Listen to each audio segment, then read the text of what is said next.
Morning, students. When today I won't be able to meet you on live, I've got to go to school. Today being Wednesday, go to school to distribute the books.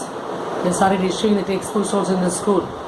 So you'll ask to pay the amount in first installment of 17,200. Pay the amount and collect your books along with the notebooks. You'll be getting in your textbooks. So only those who are paying the full amount of the first installment of 17,200, only those who are paying that amount will be getting the whole set of textbooks and the notebooks. The students, please rush soon and collect the books. Only limited number of books are supplied, so go and collect it as soon as possible. Okay. So last week I just gave you the brief introduction or the summary to the poem The Secret of the Machines, written by Rudyard Kipling. The Secret of the Machine. I gave you the summary, isn't it? I explained to you all the summary up to the poetry. So this poem, The Secret of the Machines, deals with the problems of modern technology and automation. Okay, the poet informs how the machines are produced and what kind of treatment they need, how we should treat the machines. Machines are more like human beings, but they don't have certain things like emotions like human beings. So it has to be treated well. You just can't bang the machine or overload the machine, then it will show its work by exploding, by the machine giving way, by breaking. So you should know how to treat the machines. So then the machines explain how they can serve the humanity. The next stanza of the poetry, the machines is explaining how if you are good to the machine, how it can serve the humanity. See, without machines, human beings can't survive today. In today's world, you find human beings using machines of different kinds in different walks of life.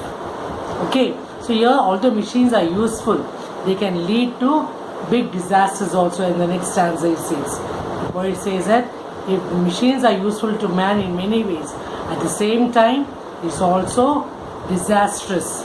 It causes danger to the humanity, and if they aren't used in the proper way or in the right way. So machines are emotionless. Emotionless means what? Suppose your friend is troubling you too much, your friend is irritating you too much. Immediately how you show it out through your emotions. You say it out. Yeah, please don't trouble me, man. Don't irritate me, man. You snub at that person. But the machines, it has got no emotions. It don't say, yeah, I'm tired, don't irritate me, don't trouble me, I must take rest. The machines got no emotions. Okay, so the machines are emotionless. It has got no emotion. They can work, but they don't show any feelings. If you make a simple mistake in handling the machines, what happens? You make a simple mistake. Suppose a small wire gives way. Immediately what happens in the working of the machine? There will be a short circuit. So what happens? The whole thing gets damaged. The fire is caused. Then a disaster takes place. The whole thing starts burning. Human beings may be killed. So it may be useful, but at the same time you have to know how to handle the machines. You can even die, the poet is saying.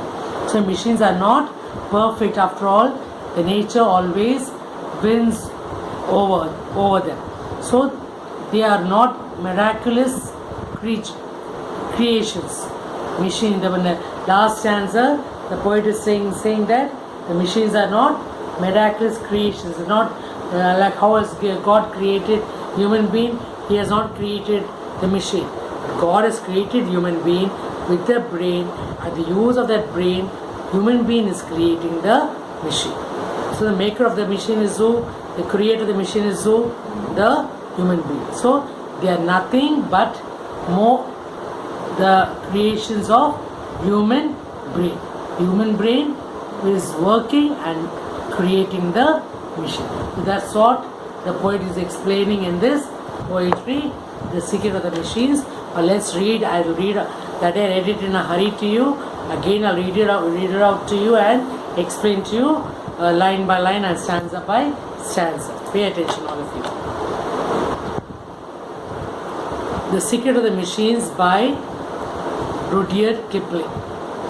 We were taken from the ore bed and the mine. We were melted in the furnace and the pit. We were cast and wrought and hammered to design. We were cut and filed and tooled and gauged to fit. Some water, coal and oil is all we ask, and a thousandth of an inch to give us play.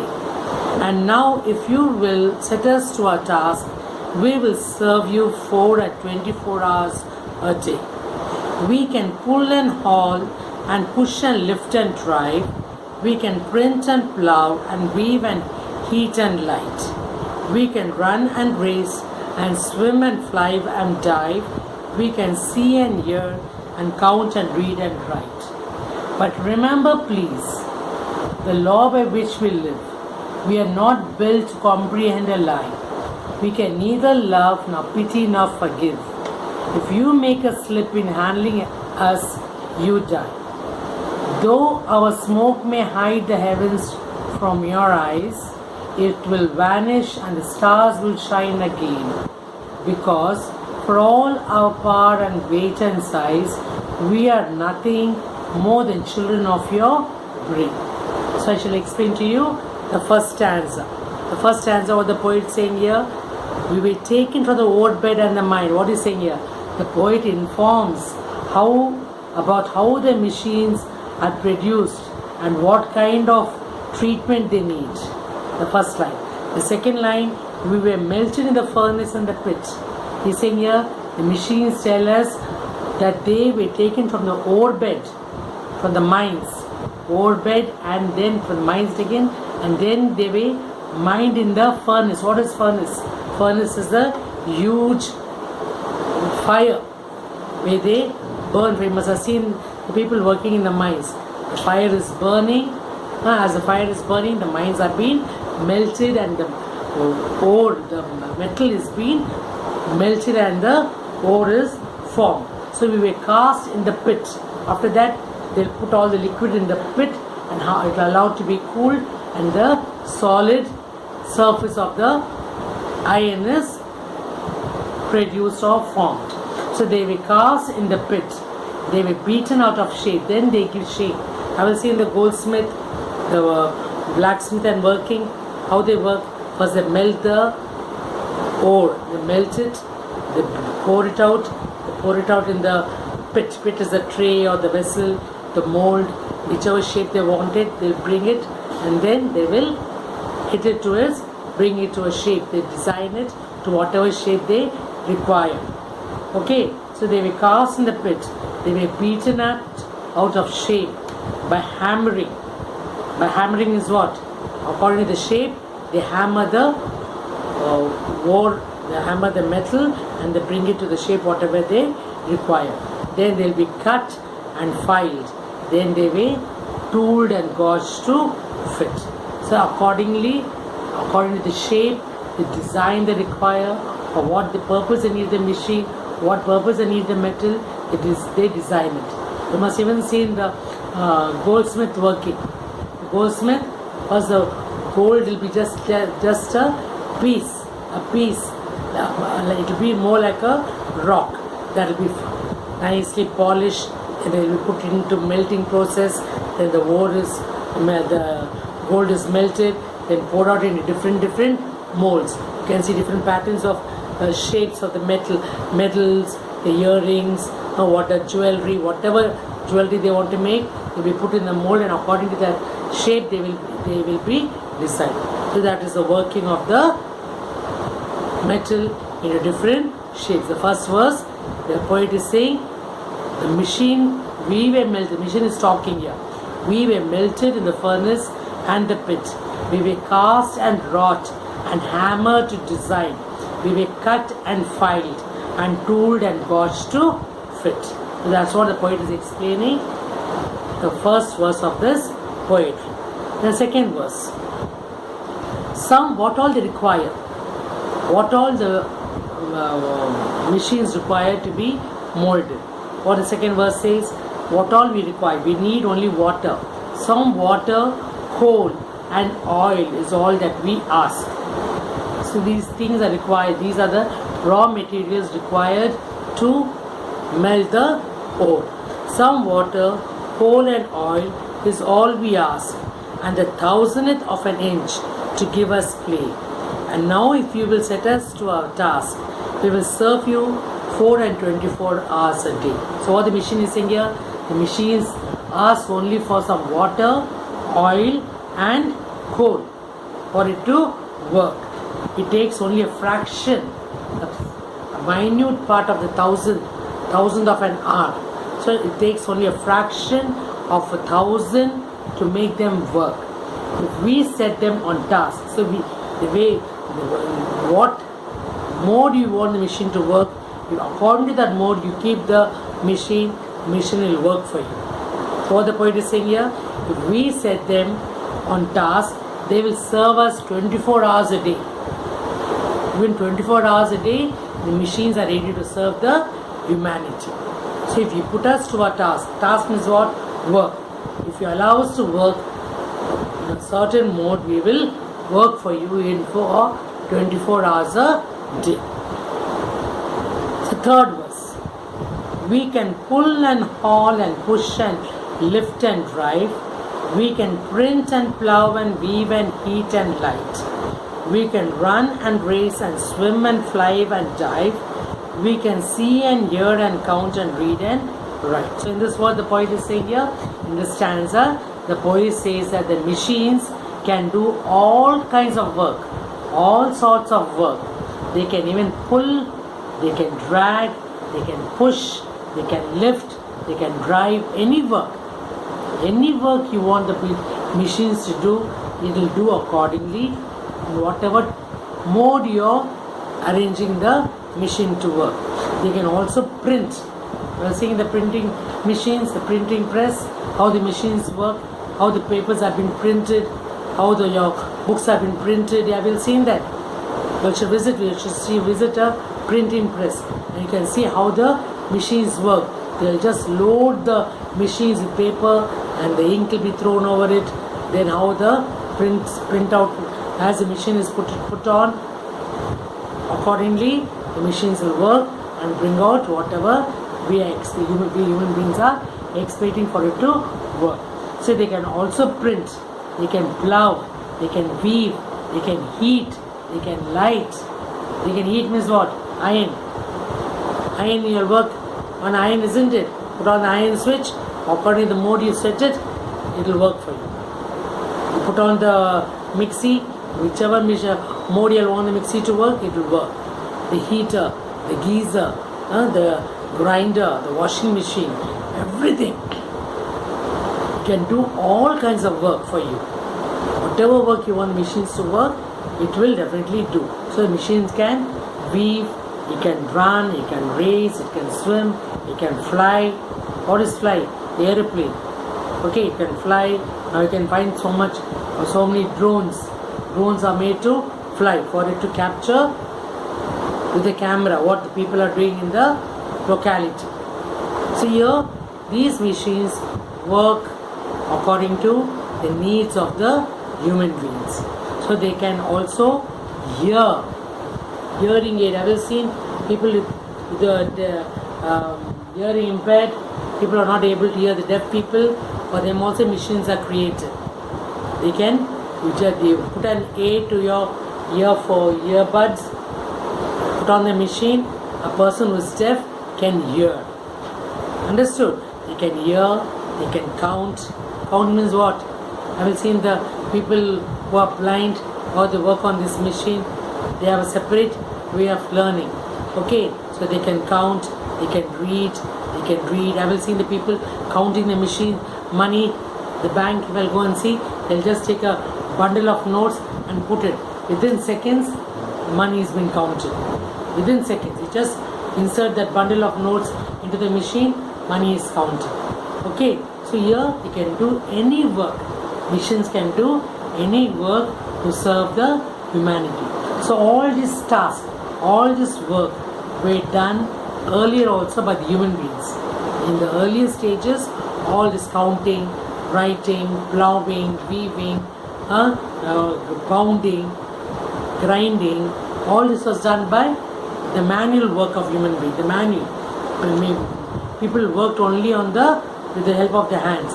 But today, everything is changed. Technology, the advancement of technology, the computer. Within seconds, you just want to know about something, put on the Google, put on the switch, whatever you are typing, whatever answer you want, within seconds you get the answers. Mathematical problem, the calculation, within seconds you get the answer. So all this is done by what? By machines.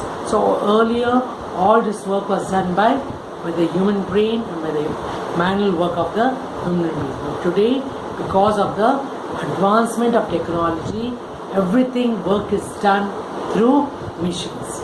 So all these tasks were done earlier by the humans. Now these machines have made the work easier, quickly, easier. The work is done, and no wonder human beings are working fast ahead in the present day's situation. That's what the poet says in the third stanza. In this next stanza, what is he saying? But remember, please, the law by which we live. The mission is saying here. But remember, please, the law by which we live. We are not built to comprehend a lie. We can neither love nor pity nor forgive. If you can make a slip in handling us, you die. So what the machines is saying in this stanza, the machine is saying, but remember the law by which we live. Machines are built to grasp a lie. They have no emotions. I told in the summary, these machines have no emotions or feelings. They don't pity anyone or forgive them. If we make a small mistake in handling the machine, and a small mistake is committed, the way you handle the machine, what happens? I told you, a short circuit will take place, an explosion will take place, the machine will just give way and it will explode, and only a big disaster will happen. It may even take the life of a human being. So what is saying in this stanza, remember the law by which we live, that is, we machines live. We are not built to understand. We are built to grasp a lie. They have no emotions, they have no feelings, they don't pity anyone, they don't feel sorry for anyone. If something goes wrong, everything is gone, fat. Machines will just die out, may explode, a fire may catch. If we make a slight mistake in handling them, you could even die. That's what the poet is saying in this stanza. Then the last stanza, how is concluding the last stanza? Last stanza is saying, though our smoke may hide the heavens from your eyes, it will vanish and the stars will shine again. Because for all our power and weight and size, we are nothing more than children of your brain. So what is saying here? Machines aren't perfect after all, because they are not created by nature. Okay, machines aren't perfect after all, and nature always wins over. Machines aren't miraculous creations, but they are nothing more than the creations of the human brain. That's what the poet is saying in the last line, that they are nothing more than the creations of human beings. Okay, so human beings are created. So that's what the poet is explaining in this poetry, the secret of the machines, in simple words. How the machines are made, how they are made to work. It serves humanity. It serves humanity in every walk of life. So just read the poetry once again, and if possible, even you repeat after me. Okay? All of you ready? Hope all of you understood the poem. Better learn this poetry by memorization. Right? That's why I took this poetry first. Before I could do the prose lesson, I did the poetry for you. So please learn it by heart. This is the third poem which is meant for memorization. Come on, try to read after me, children. I'll read the poetry once again. Repeat after me. Okay? The Secret of the Machines by Rudyard Kipling. We were taken from the ore bed and the mine. We were melted in the furnace and the pit. We were cast and wrought and hammered to design. We were cut and filed and tooled and gauged to fit. Come and repeat once again. We were taken from the ore bed and the mine. We were melted in the furnace and the pit. We were cast and wrought and hammered to design. We were cut and filed and tooled and gauged to fit. Some water, coal and oil is all we ask, and the thousandth of an inch to give us play. And now, if you will set us to a task, we will serve you 4 and 24 hours a day. Repeat. Some water, coal and oil is all we ask, and a thousandth of an inch to give us play. And now, if you will set us to our task, we will serve you 4 and 20 hours a day. Third stanza. We can pull and haul and push and lift and drive. We can print and plow and weave and heat and light. We can run and race and swim and fly and dive. We can see and hear and count and read and write. Understood? There's so many punctuation marks here. Read accordingly. Okay, repeat again. We can pull and haul and push and lift and drive. We can print and plow and weave and heat and light. We can run and race and swim and fly and dive. We can see and hear and count and read and write. Next stanza. But remember, please, the law by which we live. We are not built to comprehend a lie. We can neither love nor pity nor forgive. If you make a slip in handling us, you die. Repeat. But remember, please, the law by which we live. We are not built to comprehend a lie. We can neither love nor pity nor forgive. If you make a slip in handling us, you die. Last stanza. Though our smoke may hide the heavens from your eyes, it will vanish and the stars will shine again. Because for all our power and weight and size, we are nothing more than the children of your brain. Repeat. Though our smoke may hide the heavens from your eyes, it will vanish and the stars will shine again. Because for all our power and weight and size, we are nothing more than children of your brain. Dear children, now we'll read together. You need not repeat after me. As I'm reading, even you read along. Okay? One more time we'll read and we shall wind up. Come on children, all of you start. The Secret of the Machines by Rudyard Kipling. We were taken from the ore bed and the mine. We were melted in the furnace and the pit. We were cast and wrought and hammered to design. We were cut and filed and tooled and gauged to fit. Some water, coal and oil is all we ask, and a thousandth of an inch to give us play. And now, if you will set us to our task, we will serve you 4 and 20 hours a day.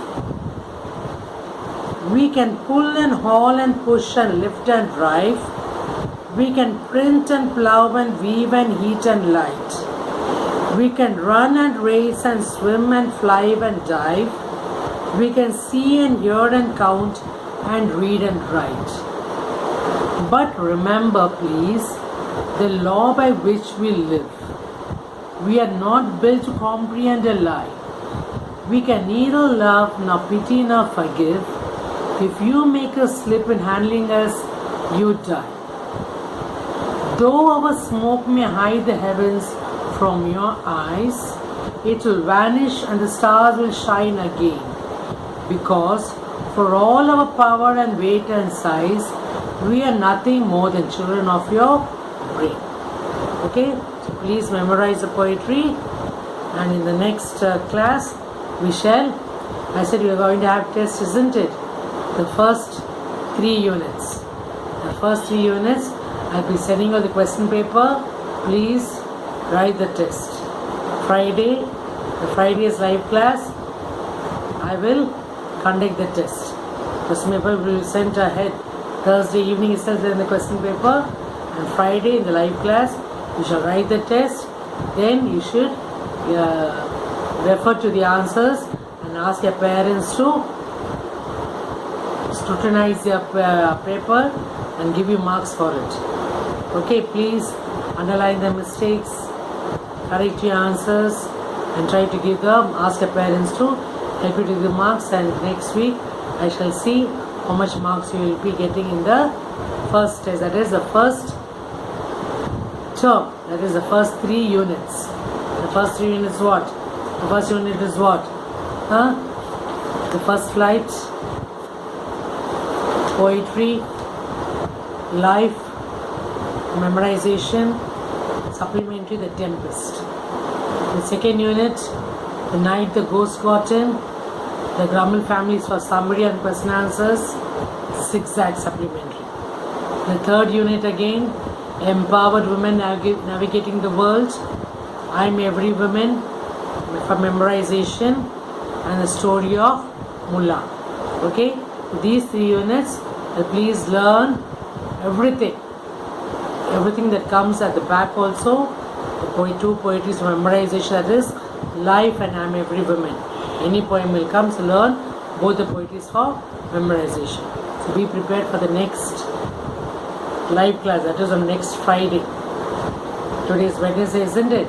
The coming Friday, be prepared for the first terms, that is the first 3 units, test. Then we shall come back to the present poetry, what we did today, the secret of the missions. So hope you understood. Please keep in mind all what you learned.